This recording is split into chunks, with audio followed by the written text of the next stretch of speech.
This is David with Corel Trainer. This is Cassie Green from Apparelist. This is Gordon and Firemark from the Entertainment Law Update. And you're listening to Two Regular Guys podcast. Hosted by Terry Combs RG, Regular Guy, and Aaron Montgomery. The place to be for industry news. the best dad jokes on earth, along with relevant topics to apparel decorators. So pass it away.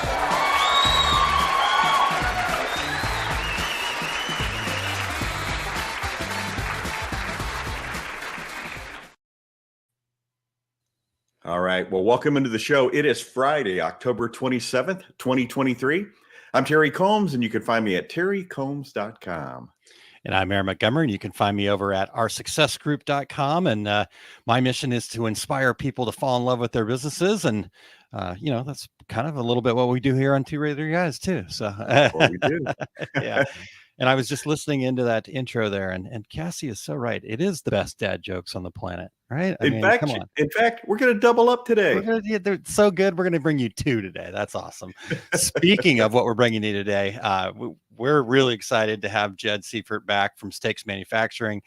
He's going to be joining us again. He graciously moved around. We had him scheduled earlier, and then we needed to move him, and all worked out for the best. So we've got him joining us today. He joined us about a year ago now on another podcast episode, and Eric's got it right there below for anybody that's tuned in live right now. But we talked about disability inclusion, and he talked about a kind of an initiative that he's been spearheading and about inclusion. And so it's a really wonderful way to find employees and to give back. And so today we would kind of want to get an update on that, Terry, and just kind of see how that's progressing, but just also talk to him about Steaks Manufacturing and how they've built their business, and maybe a little state of the industry report from Jed. He's a decorator who's been, we saw him at Printing United, saw him at Impressions Expo and all that other stuff. So he's out there, he's got his finger on the pulse as well. And so we're excited to have Jed back today, Terry. Exactly. I feel like we're running into Jed like every other week here lately, and as well as Cassie, which is awesome, by the way. Yeah. Oh yeah, for sure. Yes, please. We also want to make sure everybody stays to the very end and get your helping of secret sauce.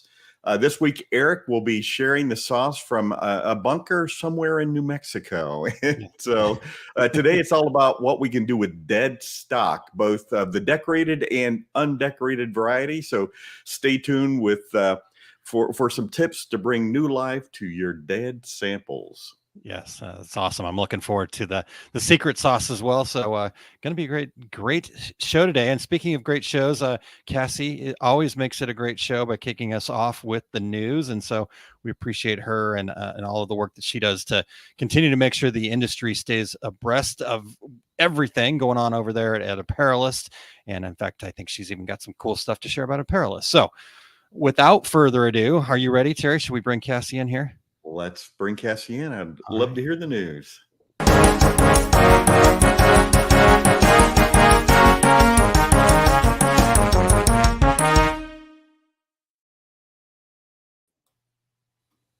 Good morning, you guys. Yes, always a pleasure running into all of you as well. Y'all are some of my favorite people, so just going to throw that out there. Headlines this morning. First one, GSG welcomes next generation of leadership. So if you missed this news because you were at Expo last week, GSG announced the next chapter of its history as Jared Granberry assumes the leadership role of president, representing the third generation of the family. Mark Granberry will assume the role of CEO and still stay very involved with the company. So as it looks to the future, Jared will carry this legacy and uphold the values that have defined the company's success. Joining Jared in this transition are Brandon Granberry and Mallory Varner, Brandon has been named Executive Vice President and Mallory Vice President of Brand Development. And CEO Mark Granberry did comment on this, of course. He says, "I'm not only very proud of my children, Jared, Brandon, and Mallory, and their commitment to making GSG a top supplier to the graphic arts industry, but also their passion and dedication to the people that contribute to GSG." So big congratulations to everybody over there. I'm sure it will continue to be a great company, and looking forward to seeing what their future looks like. Second headline I have for everybody today, Printing United Expo report, State of Decorated Apparel Industry. I wanted to share this because I think it's really important to talk about numbers and data that we collect from our survey that we conduct. So on the first day of Printing United Expo last week in Atlanta, Andy Paparazzi, the chief economist for Printing United Alliance, took a deep dive into the fall 2023 State of the Decorated Apparel survey numbers so far. So to be clear, the survey is still live and open. This survey aims to shed light on what's happening for apparel decorators and their businesses. It asks about everything from services decorators offer to how they've diversified and their main concerns going to 2024. So speaking on that topic of diversification, Andy did kick off the session with one major takeaway, and that's more than half of respondents so far plan to improve profitability in 2024 through diversification. That could look like developing new markets, products, services, adding decoration methods, and expanding into e-commerce capabilities. So if you have not participated in that survey, please do. The link will take you to the article, which has the survey link. Again, it's really important to keep up on what's going around in the industry as well as what your peers are up to. My third headline today, Tavo acquires SignTracker. So speaking of diversification, Tavo announced its acquisition of SignTracker, a comprehensive management software platform for sign shops. The strategic acquisition of SignTracker is a significant milestone for Tavo, says the company, as it expands its suite of solutions, catering specifically to the needs of the sign industry. So as part of the acquisition, Tavo will focus on enhancing SignTracker's features and functionalities, leveraging its expertise in software development and design. The collaboration will enable Tavo to drive innovation and continually improve the user experience for sign shop owners. Say sign shop owners 10 times fast, and operators. So again, seeing a lot of diversification in the industry. One little thing I wanted to point out to all of you regulators, and Aaron kind of alluded to this, Apparelist website got sort of a facelift. Still same great content, just organized in a better way to help the user experience, to really engage you in the top content that we feel is most important for you to see. So make sure you check it out, give us some feedback. So new look to our website, also new look to our newsletter. So if you've been a subscriber for a while, you'll notice some little subtle differences, but we think that all of you will really enjoy it. That's my shameless plug for today. Back to you guys.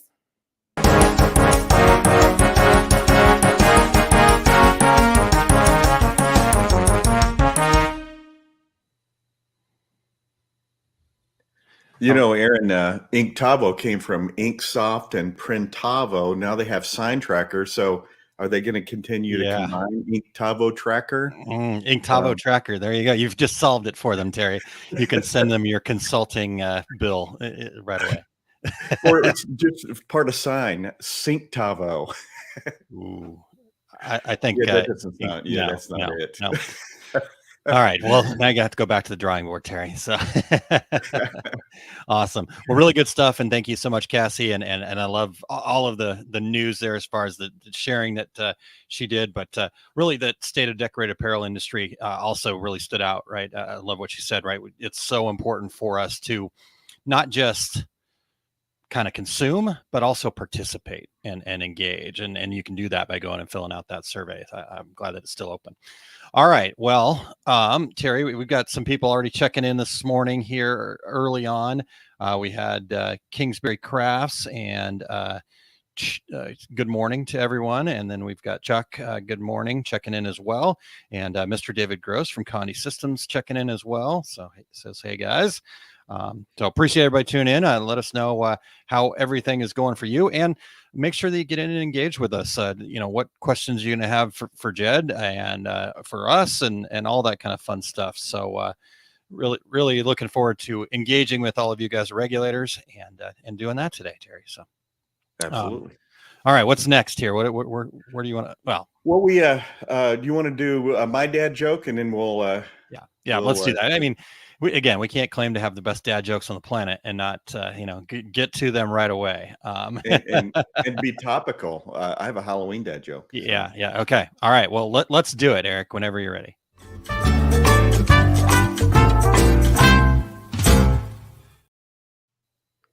All right, Aaron. There's only one thing that scares me on Halloween. Which is? Exactly.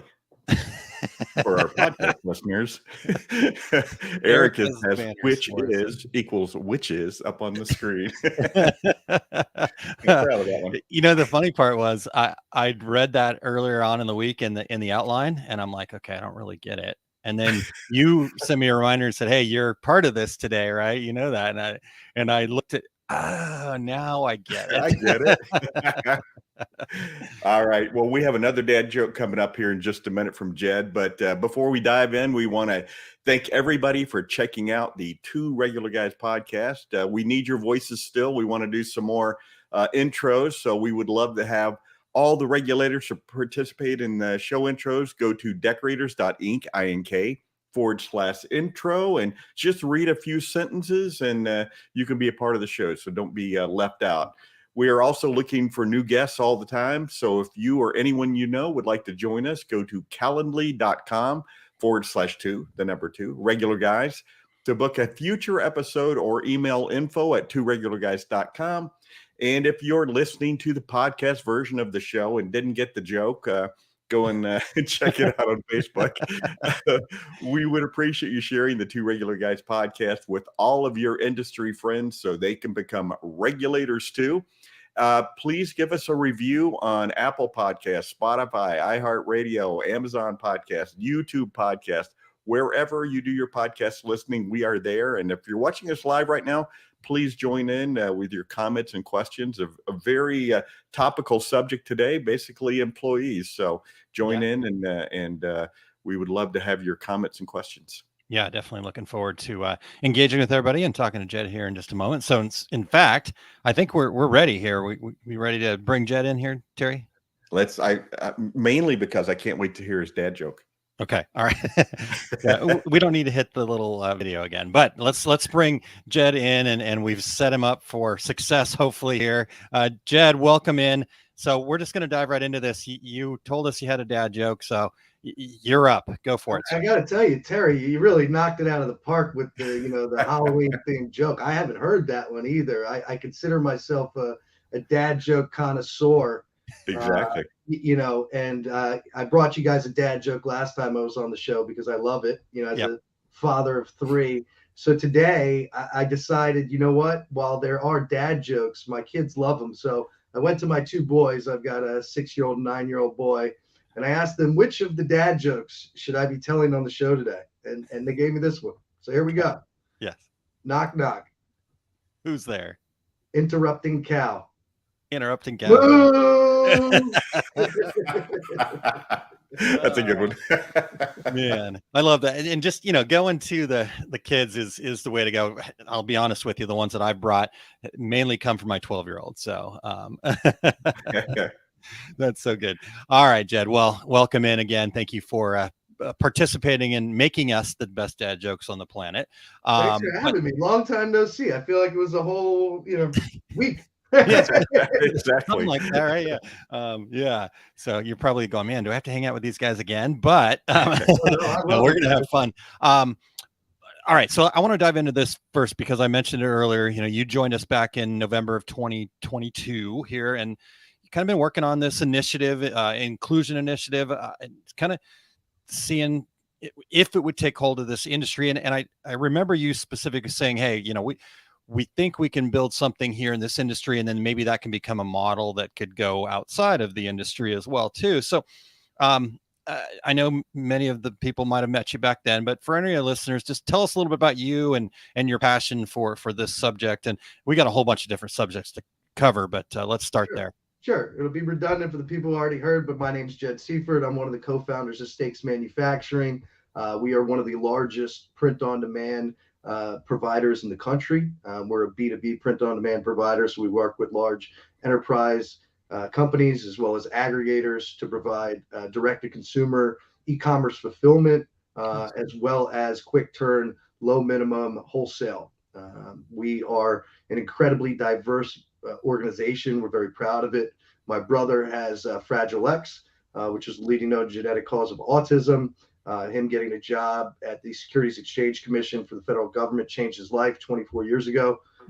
Gave him the ability to move out of my parents' house, create his own financial independence, happiness, purpose, work, friends, everything we all deserve and a lot of us take for granted. So when we started Steaks Manufacturing, our number one initiative was to make sure that we were providing opportunities for folks with disabilities in our business. Because all too often, when you hear about diversity and inclusion, it's race, religion, sexual orientation, but disabilities just kind of gets left out in the dark. And we're not talking about charity here. We're talking about some of our best employees. It's the largest minority in the country, yet it has an 80% unemployment rate. And our top warehouse employee out of 40 is a gentleman with autism based off of speed and accuracy alone. Our top shipper out of about 35 is a gentleman with autism as well, based off of speed and accuracy alone. Both of them also have perfect attendance on the year. So what we wanted to do is really create life-changing opportunities for individuals within our organization, just like my brother was given. But we wanted to go above and beyond that. We wanted to really go outside of the four walls of our building and impact change across the entire print industry, because I do a lot of volunteering outside of my daily grind, and I spend a lot of time working with organizations with disability inclusion, and work with everybody from Hilton to Embassy Suites to NIH to CVS and Walgreens. But what I found was in my work there was a shortage of printers that were actually being inclusive. And that's not to say there's none, because there's some fantastic ones like Spectrum Designs up in New Jersey. That's a nonprofit dedicated to autism. And then, what I realized was, this is really a perfect fit, because people with disabilities really excel in any position has repetition, not just low skilled repetition, but also high skilled repetition, because there's a whole spectrum of disabilities, right? I know COOs that have autism, right? So it's not just like have to be menial work. It's about finding the right work for the right person and really cultivating their strengths and abilities and kind of ignoring or mitigating their disabilities or weaknesses. And, every department in our facility, we have folks with developmental disabilities from operators of $750,000 corn-eat equipment to warehouse folks to shippers to water spiders, which are just the folks that are running the stuff all over the facility, to receiving, all of that. And so what we wanted to do was kind of educate the print industry and break down preconceived notions and stigmas about what people with disabilities can and can't do, and also say, hey, we're in a time where it's extraordinarily difficult to hire and retain people, and there's a tremendous part of the population that is eager and ready to go to work and will be some of your best employees. And not only will they be some of your best employees, but they'll have a dramatic impact on the culture of your business and create and help your other employees become better employees. So, I've been doing speaking engagements at pretty much every print show over the last couple of years. And then I also work with a lot of organizations. I've helped Corny set up an inclusion program. I helped Rock set up an inclusion program. I just made an introduction to M&R to help them set it up. And also working with a lot of local screen printers have reached out and really helping them understand the model of disability inclusion employment service providers, where they're all over the country. They'll help you find employees, interview them, onboard them, train them, and then even train your managers at zero cost to the employer. So, where else can you find a free hiring agency? And really also that's the support that you have. So, all those folks who say, hey, well, I'm not equipped to hiring people with disabilities. My managers don't. You don't have to worry about that as much. Like, just get connected with one of these organizations, and I'm happy to help you find one of those organizations in your local area, and get the process started. And I think you'll see the same pretty incredible impacts across the board on your organization and the individuals. And there's really not much more that could be fulfilling than helping to change people's lives in your daily life. And as printers, we don't get those same opportunities as, doctors or teachers to really try to feel like we're changing lives on a daily basis. So it really creates a much more fulfilling atmosphere. And yeah, it's been wonderful to see the print industry embrace it. You guys have embraced it. You had Cassie on giving the news to start. I absolutely adore her. She was one of the first people to jump on board to help us get out our message, and did a 3-part web series, on our business. So And I appreciate you guys having me back on to kind of keep championing the mission and trying to impact change across the print industry so that, we can go from being behind the times to a trailblazer that's leading other industries on how they can make those same changes. Jed, I saw you on a panel once, and somebody was asking, what's the challenge, and one of the people on the panel, I won't say who, said, "Oh, just finding and retaining employees," and everybody on the panel was nodding in agreement except for you, and you're like, "There are lots of employees. Let me tell you," and I will never forget that. I thought that was awesome. So. For most of us, this is kind of a unique approach to hiring and managing employees that like you do at Stakes. How is the process going at this point? I mean, I think 5 stars, but tell us how your process is going there at your business. It's fantastic. At this point, I think we're roughly 250 employees. Over 10% of our staff at this point has developmental and intellectual disabilities. If you look at performance metrics across our business, they're some of our highest ranking employees in the business. We have seen our retention rate improve, not only because turnover's down, our disabled employees are some of our most tenured employees, but it also helps retain other employees. I mean, I've had multiple conversations where employees have come to me and said, "Hey, you know what? I could have made $1 more an hour working over at Amazon, but I work here because I come to work and I feel like I'm making an impact every day. And I like the atmosphere." And again, it brought the whole company closer together, man. It taught everybody empathy. It created a more positive culture, a more collaborative culture. And I'm not just talking about work, somebody without disabilities working with somebody with disabilities. I'm talking about just the entire business. Like, it just brings everybody together and gives us a purpose beyond just the cotton and ink. And it's been a really beautiful thing. And we also have we partnered with the local county school system. So we have a school to work transition program as well. Wow. So we have 12 interns a semester from high school. They get high school credit. They come 5 days a week, 2 hours a day. They get an on-site job mentor. And the goal is to help them become independent workers by the end of the semester. Some of them happen very quickly.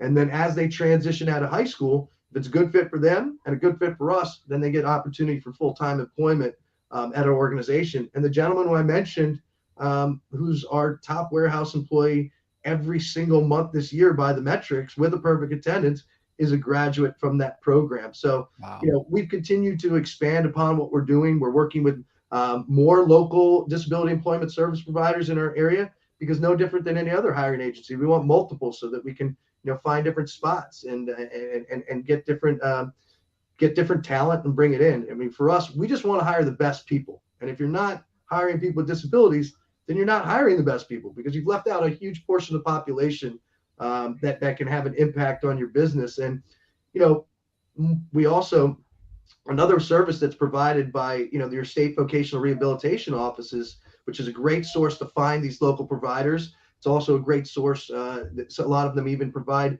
these services, but they'll come do free training. So we did a training a couple months ago, and about 75 of our employees showed up. Part of it was, etiquette of working with people with disabilities. Like, hey, if there's somebody in a wheelchair, they don't want you to lean down to talk to them. They want you to stand up and talk to them just like anybody else. But a lot of it was also to kind of break down those preconceived notions and stigmas. So, for example, one of the exercises was, here's a whole bunch of jobs in our building, and here's a whole bunch of disabilities. What's the one that's least likely to be able to do these jobs?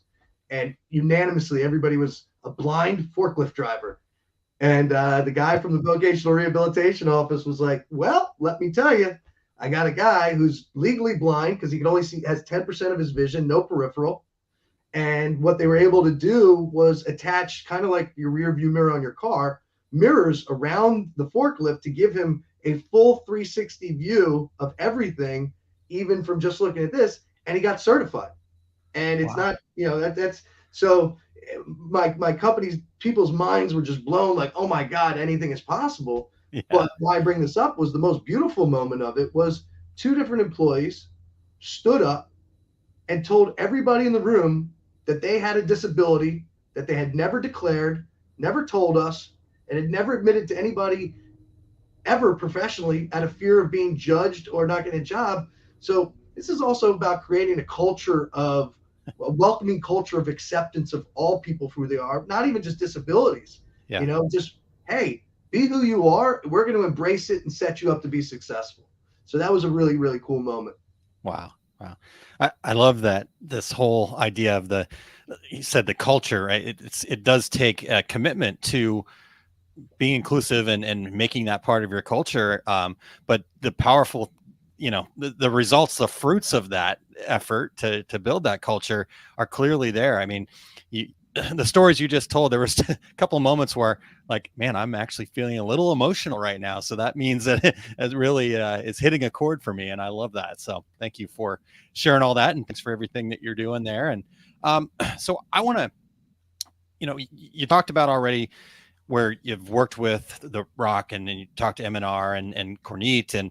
And so obviously you're starting to see some traction, right? Which is awesome. That was the whole hope, I think, when we first talked to you. And honestly, we were introduced to you through Cassie. So she's definitely the responsible party here.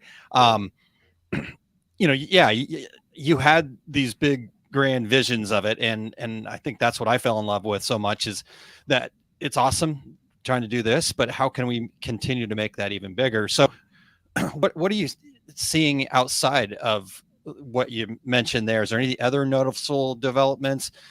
Is this something where you're starting to see, okay, now we can maybe look at another industry or anything like that? Like, where are you at with all that? Yeah, I mean, I think from an industry standpoint, we're always looking at what other industries can we get more involved.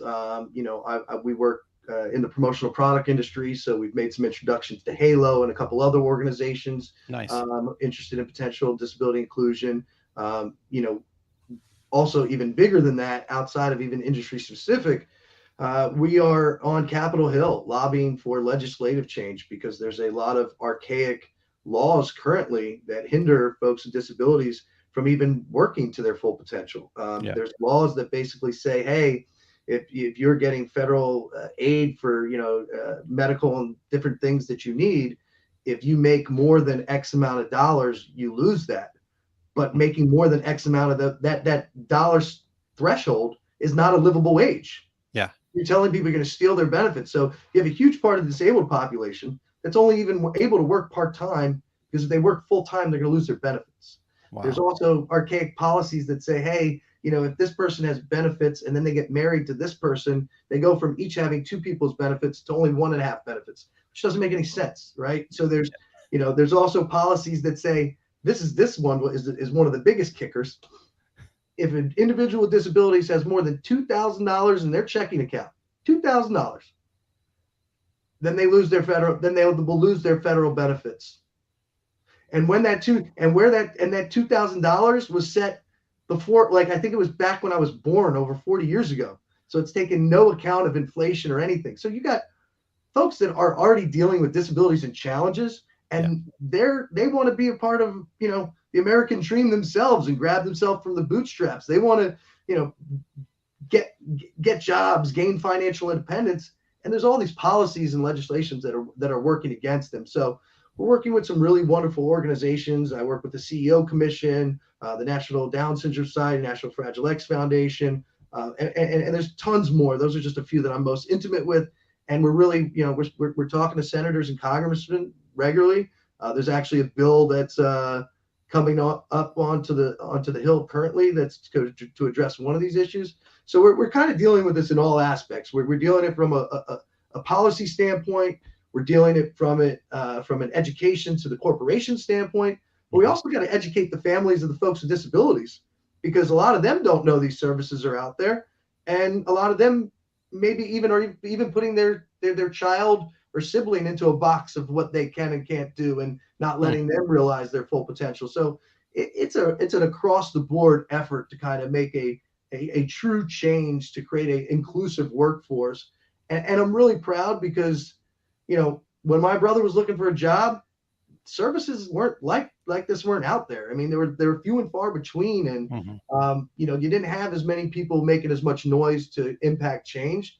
So I think we're still a long way away from getting there, but it is definitely the momentum is real, and is pretty cool to see. Yeah. Well, when you talked about the policy stuff there, Jed, too, Terry and I had a chance to talk to Mark Subers from Printing United last week, and they were talking about the fact that, you know, the size of our industry and being able to bring people under that one roof together also does help with being able to have a little more power on the hill, so to speak. So yeah, that's interesting to me. You know, how can we make those connections? Hopefully they would participate. So yeah, I think you hit the nail on the head. I'm preaching the same thing in this industry. I even think the disability folks are too siloed, right? And, you know, coming together, we can be a lot louder than each of us individually. And most of us are, whether you're from an Autism Speaks or a National Fragile X Foundation, 90% of what we're pushing on the Hill outside of funding for our organization is the same policy. So, you know, it's about coming together, and we're doing the same thing in the print industry. So we've got, you know, Unite Together is another organization that I sit on the board of directors, and we're working to try to unite the print industry for an inclusive, safe space for everybody, and making it more welcoming. And that's not just with folks with disabilities. That's really all diversity and inclusion, right? So, and it's great to see, you know, as you said, the more people that come together with a shared vision of the future that we want for not only us but for our children, the more powerful our voices are. Because at the end of the day, on Capitol Hill, I don't mean to be a cynic, but it really just depends on how many voters are upset until changes actually change. Yeah. Unfortunately, cynic or not, it's the truth. Exactly right. So, Jed, you've alluded to this already, but for our listeners, no matter what size business, small business, medium, large, what do they do on Monday if they want to participate in a plan like this? Yeah, absolutely. So I think that first and foremost, you don't have to have an open job yet. You don't have to have a strategy. And most importantly, you don't need to know what position you're going to put people in. So, for example, I introduced a local disability employment service provider to a screen printer who thought that they were going to have somebody get hired just to clean screens, right? But what actually happened was, it turned out the entry-level position that made most sense to fill with somebody with disabilities was data entry. And you might think to yourself, oh, sorry, I got my dog barking in the back. That's all right. You might think to yourself, oh, data entry, that wouldn't be what I expected. But you know what? Again, there's all different abilities, there's all different capabilities, and data entry is actually a huge position for folks with disabilities. And I always say that people with disabilities also often have superpowers. So, for example, you know, folks with autism are often very detail oriented, right? So data entry is actually a perfect position, right? Because it's super detail oriented and whatnot. But you walk in Monday, you decide, hey, I want to explore this. You don't have to be committed to doing it. And what I would do is, first, I would reach out to your state vocational rehabilitation office, which will either connect you with a local service provider, or they can actually work with you. There's a couple other organizations that you can also reach out to. There's csavr.org. They're kind of like the aggregator of all the vocational rehabilitation offices. There's apse.org. They're the kind of like the Print United of disability service providers, so the trade union of them. And really just think about it no different than you would think about finding any other hiring agency. The only difference being is they're not going to take a 30% cut. It's all the service is going to be free to you. And then just open up the conversation. And then the way the process works is they'll typically come out to your facility. They'll go through all of the entry-level positions in your organization, whether there's open positions for them or not, right? They'll just go through them all with you. And then they'll put together a plan. And it's about finding the right person for the right job. And again, if you don't have any open positions, that's okay. But then you'll have this agency that's ready. You'll be acquainted. You'll have understanding. And then it depends on the people you hire, right? Because some folks it's not a one size fits all. Some folks you hire are going to be part-time. Sometimes folks you hire are going to be full-time. Some folks with disabilities need full-time support, where those agencies will place somebody in your building full-time to work hand in hand, side by side with these folks. Other folks will just, need a check-in from their job coach every once in a while. And other folks won't even need any folks. I mean, really for us, we've got a number of folks with disabilities working with us simply because we put in our ads that we hire people of all abilities, and they didn't come through any agencies, and they don't need any support. So, and then I also say, be clear of your intentions with your organization, right? Like, I believe in transparency and communication. Like, hey, guys, we want to be in more inclusive business. So this is what we're going to do. Your employees will respect you for it. They'll be on board. There won't be any confusion. And also understand, we're talking about holding people to the same standards too, right? So you can't just be doing it for the warm and fuzzies, because then when you hit hard times, it's going to be short-lived and it's going to be the first thing that gets cut, right? So, I had an employee that fell asleep a couple times on the job, at her desk, and I said, "What's going on?" They're like, "Oh, well, she only does it for like 10 minutes a day." And I was like, "Do you let any other employee do it?" And they're like, "No." I was like, "Well, don't let her," right? Also, if it's not a good fit, a lot of people think it has to be perfect. If it's not a good fit to start, that's okay. Tell the agency, "Hey, this person isn't a good fit," and get another one. None of us bat 1,000 hiring. Shit, I'd be happy to bat even 500 with hiring. So I think that's super important. And then leverage your job coaches, right? Because that's what they're there for. So for example, one of the gentlemen working for us was turning around signs during their break. Just a nervous tick, I guess. So we talked to the job coach, and then it stopped. The job coach will also, not only do they help work with the employee, but the job coach also has connections to the person's family, who can also help kind of reiterate the message and make sure things get changed, which I'm never going to call the person's family. But I just call the job coach. How would you handle the situation? And some of the job coaches might even be on site already, right? So, and don't worry about making mistakes. Guys, I've been in the disabled community my whole life through Special Olympics and really involved with my brother's side. And, I didn't know until 4 years ago when I hired my first deaf employee that they don't like being called hearing impaired. I just didn't know, right? So like, don't be afraid to make those mistakes, because I think that's another reason why people don't hire folks with disabilities, because oh, well, what if we screw up and, I don't want to be ostracized because I did something wrong. The reality is, all you got to do is try. If you're trying to make a difference and trying to do good, that's all that matters. And the only way we learn anything in life is falling on our face and doing things wrong, right? So this shouldn't be any different. That's awesome. Wow. And the last thing I'll leave you with on that note is that I think a lot of people worry about the accommodation side too, right? Well, am I going to have to make all these accommodations that are costly? I'm a for-profit business, and I'm never going to do anything that's going to change that our business needs to be for-profit. Over 80% of accommodations made for people with disabilities cost the company $0, right? Accommodations can be as simple as, a lot of our training materials were all written to read. Well, we made it more visual with pictures, right? But we also look at accommodations and go, we should be making accommodations to everybody, right? So, for example, an accommodation can be as simple as, hey, this is a short employee. They're having trouble using this piece of equipment. We're going to give them a pallet to stand on so that they don't get back problems, right? Or, hey, this mom, had something change with her childcare and, she needs to leave an hour early. Well, let's have her come in an hour earlier so that she can leave an hour later, right? Yeah. Accommodations don't have to be like, oh my God, it's going to cost, I'm going to have to put in ramps all over the place and do this, that, and the other. It's really just about kind of tailoring your training to people and setting people up for success, which you should be doing for all employees. Yeah. And again, your managers are going to get better because of that, right? They're going to better know how they can work with all employees. So, and with folks with disabilities, you might have a little bit more upfront training. Like, let's say, hey, I could train somebody else to do this in an hour. This person, it takes me 2 days, but the turnover rate is going to be so much lower. So that position that you're refilling every 6 to 9 months, that person's going to stay with you for a long time. So it easily pays dividends in the long haul. And once they get in, again, some of your top performing employees. Wow. It's amazing how simple it is. Just it takes the commitment, right? And like you said, just start with exploring it. So that's wow. What good information there.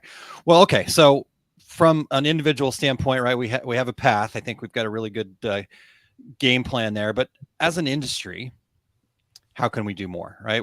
Were there some hopes and expectations when you kind of started in this industry sharing this stuff that maybe haven't come to fruition yet that you thought might have?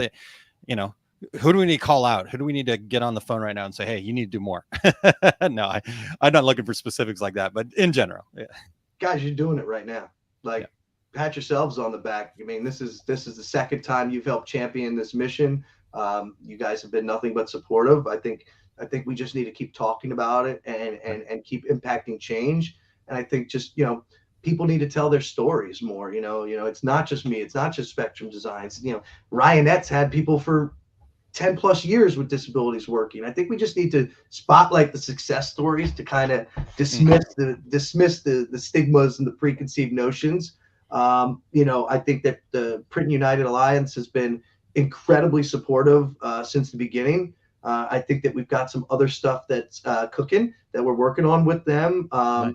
That I don't mean to tease it, but I'll be back on another episode to actually talk about where I think the kind of next step is of, you know, cool. How we can basically create a better education system for printers so that they don't even have to reach out to me or these organizations, but they have almost like a playbook on how to go from step A to B to C to become an inclusive organization and realize all the benefits of a disability inclusion. So, you know, I think just if you're at an organization, whether it's your organization or not, talk to your head of HR, ask them, hey, have we considered hiring people with disabilities? Because every one of them is probably struggling to hire and retain people, right? Yeah, right. And kind of just helping guide people. That the more people that just ask the questions and explore it, the better. And again, you can start simple with a part-time gig, and it doesn't have to be this huge commitment. And people can find me. So I'm Jed Seifert, Stakes Manufacturing. You can find me on LinkedIn. You can reach out to me at any point. And I will be happy to take my personal time to find a local service provider to introduce you to and get you started on the journey, right? And have you working with the experts who are going to make it, you know, kind of smooth sailing. And I think it would be great for more people to get involved in sort of the Unite Together movement. I think that's really cool because I think it's not just about disabilities, it's about everybody. And the more diverse this industry gets, statistics have proven time and time again that diverse organizations are more successful because you're cultivating a wider spectrum of ideas and talents and experience. So I hope that, you know, my hope is that we turn around, you know, a few years from now and we look at the print industry and we go, oh my God, look how it's changed. It used to be all old white dudes with no disabilities. And now we got a very diverse work population, and we're encouraging other people to get into this industry that we all love so much. And I think part of it also starts with the youth, right? So like with the Unite Together movement, we've already helped a number of schools set up screen print training programs. And this is not just folks with disabilities. This is underprivileged kids in inner cities going, hey, there's a career path for you in this industry. And we're going to help give you the tools to get there, right? And hopefully we start to see a more diverse ownership in this industry of the companies. But I think it also just starts as let's get more printers to come from all over the place. Yeah. So I think it's we are going in the right direction, and I think everybody's excited. And the more people that are doing what you guys do, which is hearing the message, championing the message, providing a platform for us to deliver the message. Anybody else wants me to come talk about this? I can talk about this until the cows come home. I think that this is, you can obviously tell that I'm passionate about it. And, yes. You know, this is what I hope to, the legacy I hope to leave in this industry is to really kind of help take it to the next level and be welcoming to everybody and be an opportunity for everybody to be successful in here. Yeah. Well, Jed, not only are you passionate about it, but you're also inspiring. I'm sitting here like scribbling notes and like, okay, I got to do this, do this. So I'm ready to give me a brick wall. I'm ready to run through it. Let's do this. I got one right here. I see that. Well, I have a question that we could fill a 2-part episode of the show with, but you built a large, successful decorating business. Do you have any tips for our listeners on how to grow their own businesses, how to make their own businesses more successful? Sure. I love this question. I get asked this all the time on panels. I did a panel with Ross from Rock at Print United, and a bunch of other buddies on the panel as well. And it's always the first question that's asked, right? Because you got all these aspiring printers that want to grow their businesses, and I have the same answer every single time. It's do your math. All too often, people in this industry don't like to do math. You have to do math to ensure that you're going to be a profitable, successful organization. You can't just take a brochure from any of the equipment manufacturers, read that, and do the math based off of that. You actually need to get out. You need to talk to people. You need to understand what the real world math is, taking into account spoilage and all the different costs that are going to come along with running your business, so that you're not running out there going, oh my God, I'm just going to print money. And then you get to the end of the year and you're like, well, where did it all go? Right? So do your math and make sure that not only you do your math, but you back it up by finding other people that you could talk to, understand what real world application is, not just what they say in a vacuum it's going to be. Because I think that is the biggest challenge. I see printers that are so desperate for deals that they are taking deals that are literally slowly going to put them out of business because they're not profitable, but they're desperate to take a deal. And it's just, it's sad. So I think it's important that everybody does their math to run their business as a business, and doesn't kind of just shoot from the gut or find a sexy name if somebody wants to send a print work, but then they lose their shirt because of it. Yeah. Yeah. What a good gold nugget there, man. I love it. Exactly right. I love that answer. Yeah. And I get to work with normally newer startups myself personally in my business, and you've hit that dead on, right? They're just so desperate to get the work in that they find themselves in this place where they're so incredibly busy, yet they're not successful. And it's like, well, hold on. Right. It's also detrimental to the whole industry, because then it becomes a race to the bottom, and people are trying to compete for work on a level that's unprofitable. Like it's bad business for them, and it's bad business for everybody else, and it sets the wrong precedent as well. So it's already not the biggest margin business in the world, right? So right. We got to be responsible with how we do our business, and if you do it right, it can be fantastic. And that's what I hope for people. Yeah, definitely. Well, Jed, while we've got you here, we've got some other info we'd love to get from you here. But, obviously we've talked about how we keep seeing you out and about, and Printing United, obviously. And I saw you at Impressions there and in Fort Worth. And so what are you seeing as far as trends, innovations? What do you kind of see out on the horizon for us? I mean, you got to be sleeping under a rock if you don't see that DTF is just kind of tearing through the industry. I think that a lot of people are sort of scared of it, excited about it. I think that there's a lot of misconceptions about it. For me, our business is both DTG and DTF. We've been doing DTF for a few years. I think we're a bit ahead of the game because we are very much so an R&D and engineering company. So we add hardware to our equipment. We source our own consumables. And I think that there's a room for DTF, screen print, and DTG. And it's just about finding the right solution based off the right, opportunity. And I think that, any of the naysayers of DTF are the same people that said when DTG came out, oh, it's never going to work. The hand feels too different from screen print. Well, here we are, right? I think the same thing is happening with DTF, but I also think we're very much so in our infant stages. So I think a lot of the equipment has a long way to go. But it is here to stay. We've done a lot of work to kind of re-engineer things, to do things with DTF that other folks can't do yet, creating a softer hand feel, creating it so that we could go over the seams of hats and do canvas backpacks and other things that a traditional transfer wouldn't work on, because it would peel and not have that sort of keep up that quality standard with the durability level. So I think that DTF is really the kind of the biggest thing going on in the industry right now. And but I think it's changing at light speed. So, what the equipment is today is going to be different than what it is 6 months from now, a year from now.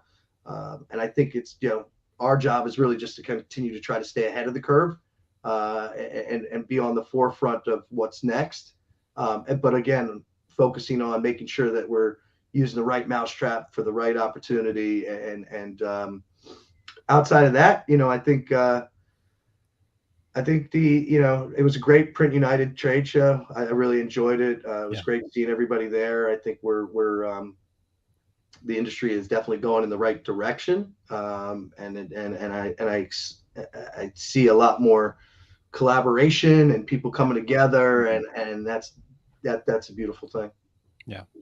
Yep. I was doing a presentation in the apparel zone at Printing United last week, and DTF came up, and I said, "No, you guys all know DTF, right?" And they didn't really react. And then I said, "Did anybody walk 10 feet and not see a DTF printer?" Everyone's like, "Yeah, exactly. They were everywhere." Yeah, I love it. For sure. Yeah. Well, so Jed, when you're building a successful business, you're growing your business. Do you have any tips on balancing that growth and also maintaining those core values, that commitment to community that Steaks does? Yeah, I mean, I think they can go hand in hand. I don't know that I think they can be exclusive of each other. I don't think one has to necessarily impact the other. I think as you grow, it creates more opportunities, right? I don't know that as many people would have given me the platform to speak about what we're doing had we not been sort of the size organization we are, making sort of the noise that we are. So I think the larger you get, the more of an opportunity you have, but also the more responsibility you have to know what you can accomplish. And I think, outside of how those two things correlate, in general, when you're growing your business, the big suggestion is just don't outkick your coverage, man. And really, don't take a deal because it looks sexy, but that you can't handle, and, grow responsibly, as opposed to just, a lot of businesses go out of business because they try to grow too fast, or they get too aggressive. So just kind of be I'm not saying be conservative, because we're definitely aggressive, right? But just be responsible with your growth. And I think, and also know that I tell people all the time, being an entrepreneur and owning a business, I don't care what industry you're in, it's like being Rocky Balboa in a title fight. You're going to get your ass kicked every round. And it's just about having the grit to get back up, learn from the last round, and it's going to happen to you again and again, right? But if you make it to the end of the fight and you're still standing, the world's your oyster, and you can really, enjoy the fruits of your labor. But this is not easy for anybody, and it's not what industry you're in, because whatever can go wrong will go wrong. But know, with dedication and grit, you can get through it. Yep. Wow. Just in that, like, one little round of statements there, Jed, there's so many like nuggets, quotables, like the don't outkick your coverage. I mean, we could just do this all day. I love it, Jed. So, all right, well then what's next for Steaks? What's on your guys' horizon there? We're just like everybody else, man. We're trying to grow our business. I'm a believer in continuing to grow.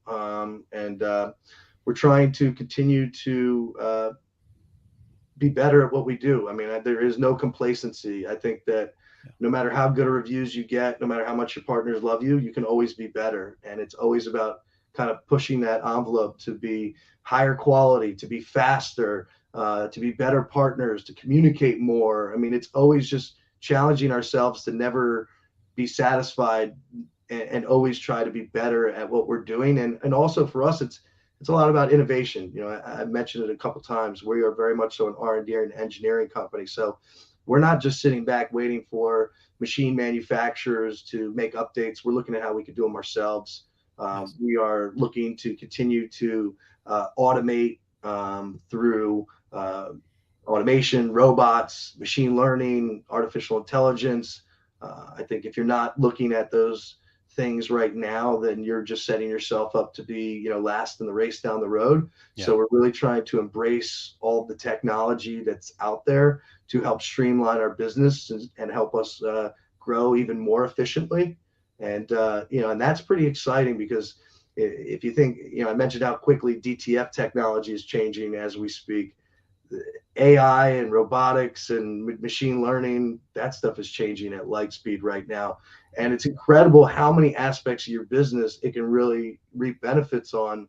I think we've just hit the tip of the iceberg. People know ChatGPT and Midjourney, but that's just the tip of the iceberg of how that's going to completely flip this industry on its head and change the way things are done. And not just in this industry, pretty much every industry in the world is going to change. I think the changes that you're going to see over the next 10 years are going to be as quick and as fast and as incredible as when the internet came out. I mean, it's that big of an impact on the world, on every industry, and this industry is no different. It's going to have incredible effects, and we're already knee deep kind of working on what is that future for us, and how do we take advantage of all of these incredible things. Awesome. 100%. And yes, I will agree. All hail Skynet. And but Jed, you've given us all kinds of nuggets on my junior legal pad here. As Aaron mentioned, I'll kick the coverage, do the math. But to wrap up, I'm going to ask you for one last piece of advice, one golden nugget that you can share on business or in life with our listeners. One piece of advice you want to share. You know what? You put me on the spot, and right before the show, when Cassie was doing, we had our little pre-show, and I noticed that Cassie was wearing a T-shirt that had a slogan on it, and that slogan is the same slogan I have framed in my office, and I think it's the kind of the best advice I can give anybody. It's the advice I give my children, and it's work hard and be nice to people. It's really that simple. I think that. Hard work always wins, and contrary to popular belief, the nice guys actually do end up on top, right? The people that are doing good, you put good things out in the world, good things come back to you. So work hard, be nice to people is the best I can give you. I love it. Yeah. Isn't that amazing how, the best things in life are extremely simple. They just can be a little bit challenging to execute because you have to be committed to working hard and being nice to people. Life's chaotic, man. It's large. It's easy to lose track of things. But you keep those two things going, no matter what, you're going to end up just fine. Yeah. Wonderful. Jed, thank you so much. This has been amazing as usual. And when you've got more news to report, you've got a spot here. So just let us know and we'll have you back, and we're going to have you back anyhow, but I'm excited to hear what you got in the works. Awesome. Guys, thank you very much again for having me, always being so supportive and welcoming. We do have a rain check, though. I need a commitment that we're actually going to have this wings together, because every time I come on here and every time I see you, we talk about wings, but we haven't done it yet. So 100%. Next time I see you, we need to get some wings together, and I will surely be back on to let you guys know about what we have in store next and how we think we're going to really continue to impact the industry. Thank you guys for everything you do, and just being all around good humans. Appreciate you. Awesome. Thanks, Jed. Wings for sure. Wings for absolute sure. Fantastic, man. I always love having Jed on, or not on the show, just chatting at events and things like that. He's a great guy, and a great story to tell. Yeah, like Ramona said here, thanks for all you do. I think that he spreads the credit out around, but he's putting in the effort and doing the work, and just good human. Yep. So always good to get good humans together. So, all right, Terry. Well, man, we've had a great show here, but speaking of great things and recognizing Reggie Awards, we're in nomination season right now. We've done pretty good. I think we've but we need some more nominations coming in. So if you go to tworegularguys.com/Reggies, you can nominate now. Jed would be available for an honor in multiple things there. So I don't actually push people, but maybe I do a little. So anyhow, check that out. And he would be available to get the best guest on the Two Regular Guys Award. So head over to tworegularguys.com/Reggies. Terry, you want to just hit the categories real quick just to share with people? And I know absolutely. I won't go through the entire description, but the awards are the 2023 Fresh Impact Product Award for new products, the Customer Care Spotlight Award. We kind of renamed them this year to have a little more pizzazz and be a little more descriptive. Customer service, though, right? Yeah, it's the Industry Education Excellence Award. I like that. Yeah. The Decorators Hub Trade Show Award, the Rising Star Award, the 2023 Women's Voice Award, the Two Regular Guys Best Guest, or I'm sorry, Two Regular Guys Podcast Guest Star Award. I was reverting back to previous years. Sorry. And one of my favorites, the 2023 Industry Ambassador Award. So go out there and nominate. And as Aaron has mentioned before, we read every nomination on the intro show for the actual people that are going to be in the vote, but everybody that gets nominated gets mentioned. So get out there and get people nominated. Yep. And we're kind of coming down. So basically a little less than 2 weeks left to get your nominations in. We will close the voting promptly at 5 p.m. Central Time on November 9th is the date that, and every year it happens. Somebody says, "Oh, I was late. Can you?" Nope. I've gotten 1,000 emails one year with people trying to get somebody on there that was late, and we said no to every single one of them. So went out to their people and said, "Hey, I forgot to mention this.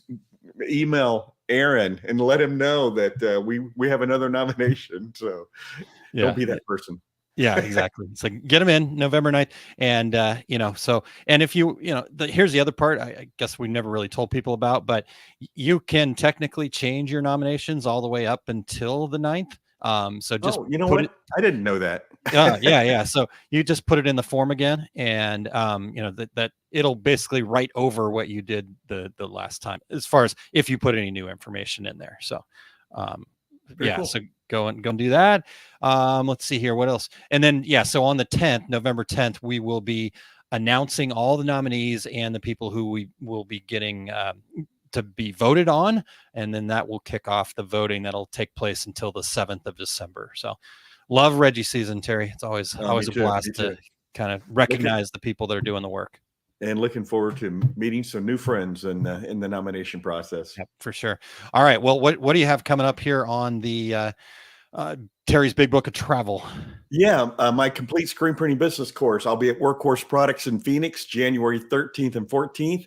My next Chicago class at Atlas Screen Supply will be March 9th and 10th. No snow. And I'll be in the Equipment Zone booth in the Long Beach Impressions Expo, January 19th through 21st. If you want to stop by and say hello, and all my upcoming events are at terrycombs.com. Aaron, how about yourself? Well, first I have to just let you know, Terry, don't say no snow. Hope for sunshine. And then, because no snow is just going to bring you snow. I'm just telling you. That's true. The universe doesn't understand that word. Positive, yeah, positive, that's right. Positive energy to the universe. Yes. Beautiful sunny weather in March in Chicago. Okay. Or you can just say Phoenix weather, Glendale weather, and yeah. Okay. Picture Terry in a light jacket going over to Atlas. There you go. All right. Sorry about that. So, for me coming up here, I just want to keep sharing that we're doing OSG Live each week. It's a collaboration with Tanya Deutscher, my wife, Eileen Montgomery, and Becky Kotzer and myself. And we've had 5 episodes now, and just really getting a lot of great feedback. And so we do things like explore the power of gratitude. We celebrate wins, and we just have some different segments. And so it's been really fun going, and it is nice and early. It's 7:00 Central Time on Wednesday morning, but you can just go to Live OSG and you can catch the replay. And so we will be back this next Wednesday morning at 7 a.m. Central Time. And but get in there, watch anytime, get in the comments. We're always encouraging the listeners to participate. What are you grateful for? What are you committed to? How are you impacting this? And so just do that in the comments after the fact too. So liveosg.com to check that out. And then also, my book is out there, and then you can get a pre-order copy. I am super close. Dane is helping me with the book cover, and that's about what I've got left on the list almost. So I've got to go through one more time and do my own personal edit, but we're heading to the publisher soon here. So FBS book is where you'll get. So oursuccessgroup.com/FBS book. And then one other cool thing that came up here. I don't know if you guys remember Lauren Kilgore from Handmade Sellers University. She was on our show not too terribly long ago. Right. And she talked about Etsy secrets, and she's got some great training over there about Etsy. But her and I have collaborated on a new mastermind community. And so I get to work together with her on that. And just an opportunity to kind of in her group, but just in general, right? If you're looking for a community that might be right for you. So it's a mastermind program where we get together every 2 weeks, and you get to share some knowledge, receive advice, and just transform their handmade passion into a thriving online business. And that's my favorite line on her site about this program, to transform their handmade passion into a thriving online business. So that's what we're going to do. It's not us talking at you, it's working with you to achieve the results that you desire. So the cohorts are now forming. We're going to have our first meeting on October 31st, and I may be dressed up for Halloween. So it'll be fun, a way to kick things off. But go to osg.link/HMSS.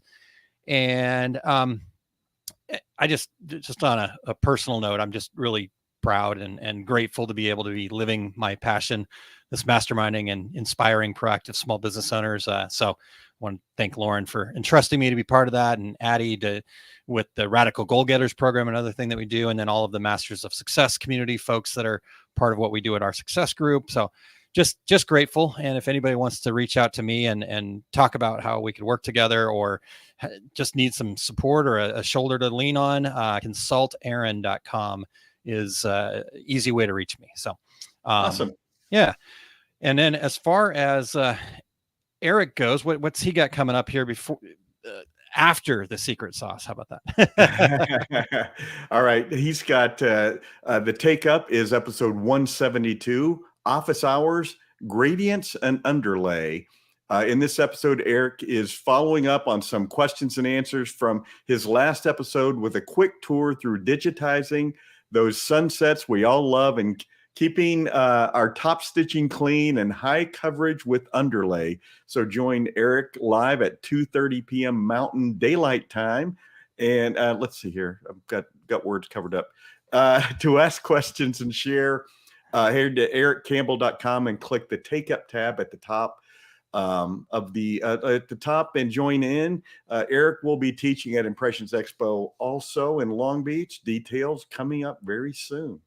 Yes, indeed. All right. We'll check that out. And so without further ado, should we get Eric in here? I'll see if I can push these buttons correctly, Eric. But well, you ready, Terry? Can we get Eric in here? I'm ready. Let's have some sauce. Yes.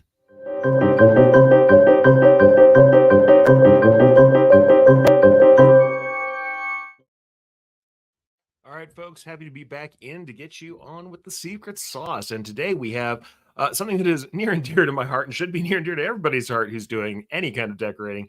What can we do with dead stock?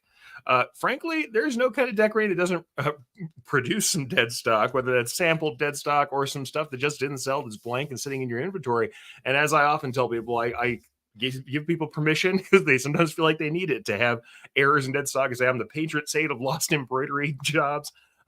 I've messed up more stuff than you've messed up. Don't feel bad. The thing is, we don't have to feel bad, because we can actually do some stuff with that stock as we go. So the first thing we're going to talk about is sampling. As anyone who's heard me talk about digitizing will know, I always advocate testing your new designs, your new techniques on the same kind of material and stabilizer you're going to be using for the final order. Rejects, dead stock, stuff that's already decorated can be cut into sample swatches ready for testing. And I'll tell you, in our shop, we had them separated by fabric type and color, literally on the shelf. So we had the right color contrast, the right fabric type, ready to use for sampling on the kind of stuff that we were trying to get done. So everybody says, oh, you're going to ruin a garment every time you sample stuff. No, you're going to ruin a garment before that. And so you want to keep that and stitch on every available option. We can have that stuff ready for us with dead stock. Second thing is employee apparel. If you've got something that, depending on that garment, if you've got something that is not incredibly damaged, but does have a logo on it that does have some small amount of damage, you may be able to use those garments to create employee apparel. Frankly, lots of our employees want to grab those rejects, grab those dead stock pieces, those orders that don't get sold. What we used to do is say, hey, yeah, you can have that piece, but we're going to make a cover-up patch or a decoration with the shop logo, and then you can take that out of the building, and that lets us have it be not only something that helps the employees to have some pride in their shop, but lets them advertise for the shop as well. For any willing worker who will wear the garment like that, wearing that logo is a great way to open conversations about what their shop can do. So like I said, even with pre-decorated garments, you can either remove existing embroidery or use patch or applique style designs to create that logo apparel to promote your shop. And if it's just something that's on the shelf that is non-decorated, even easier. Another thing we can do, promotional giveaways. Now, this one's a little bit hard because admittedly, sometimes when you do promotional giveaways, especially if you're doing something like including something for a customer to show, yes, I can do something with stock. If the stock you have is something you can't order again, that kind of dead stock might not be the best case for putting something in with a order for a shop. However, if you're doing something that has your logo on it, oftentimes that's something you can use stock like that to decorate. So a loyalty reward packed into an existing customer's orders, maybe a prospective giveaway decorate with the logo of the customer or a customer you want to open up relations. Sometimes it can work. Just be careful that if it's something like you give them this great specialty hat that has some sort of special function or color blocking and it can't be purchased again, that might not be the best idea for that, but it can be great as a logoed item from your shop that is just fun to give away. And especially if it's something that you can still procure later down the road, because sometimes otherwise you're opening up somebody wanting something that's not available. But promotional pieces, it can be a great way to handle just showing someone, hey, yes, I do a different kind of garment or a different kind of style that you may have seen. And on that note, another thing is technique showcases. If you have a customer facing space or you share on social media, use dead stock, blank stock, stuff that you can't get necessarily. That's fine as something that you can use for a project piece. So if you're doing a kind of technique showcase, you're doing something that is interesting, you want to show new techniques, show new ways that you can work, dead stock can be great for that. Plus, you can sometimes decorate in areas away from an existing decoration. If you're just taking pictures on social media, you're just doing video and you've got a left chest that you don't want to mess with, but you're about to show a back technique, show that back technique on that piece that already has the decorated shirt, that already has that left chest on it, and just don't show the front. Placements that aren't involved with previous decoration can still be a great display, even a display you put up in your shop if you have to. Trying to sell a rhinestone, make a rhinestone shirt. Trying to sell your new direct transfer technologies, show that direct transfer technology in the real world. Snap and share some pics, set up a display in your space, make up sample pricing guides, and go for it. But yeah, that, my friends, is the secret sauce.